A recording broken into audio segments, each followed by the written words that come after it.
যাই হোক, এখন ভিডিও এন্ড করব। অনেক মাদার্স ডে আমরা পালন করলাম, মানে মেনলি আমি আর ও মিলে। আর কিছু কথা ও এখন বলবে যে ও কেকটা কোথা থেকে অর্ডার দিয়েছে, কীভাবে পেলো। বেশি বক্তব্যটাই ওই রাখবে, কেননা অর্ডারটা ও দিয়েছে। আমি জাস্ট, ও আমাকে চয়েস করিয়েছে কোন ফ্লেভার সেটাও ও দিয়েছে, বাট প্ল্যানটাও ও করেছে। মানে আমি একটু করে দিয়েছি, আমি জাস্ট অর্ডারটা মানে চয়েস করে দিয়েছি যে এইটা তুই কর, ঠিক আছে, এটা আমি সঙ্গে আছি। বাট সব থেকে মেন কাজটা ও করেছে, তাই জন্য ওই তোমাদের সঙ্গে শেয়ার করবো যে কোথা থেকে কী করলো না করলো। তাহলে ম্যাডাম বলুন এবার। এই যে কার্ড দিয়েছে ওই দিদি, আচ্ছা, ফেসবুকের থেকে নাম্বারটা পেয়েছিলাম, তারপর হোয়াটসঅ্যাপে কন্ট্যাক্ট করে তারপর অর্ডার করেছিলাম। এই যে কার্ডটা, এখানে সব ডিটেলস দেওয়া আছে। আচ্ছা, এই কার্ডটা সবাই স্ক্রিনশট তুলে নিতে পারেন, কোনো সমস্যা নেই। কোনো কেকের অর্ডার দিলে এখান থেকে করতেই পারেন।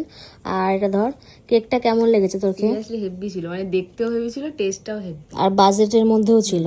আমরা এখানে দামটা উল্লেখ করছি না, কেননা দিদি এই কেকটা কিরকম ভাবে রাখবে দাম কাদের কাছে, সেটা তো আমরা বলতে পারবো না, তাই দামটা উল্লেখ করছি না।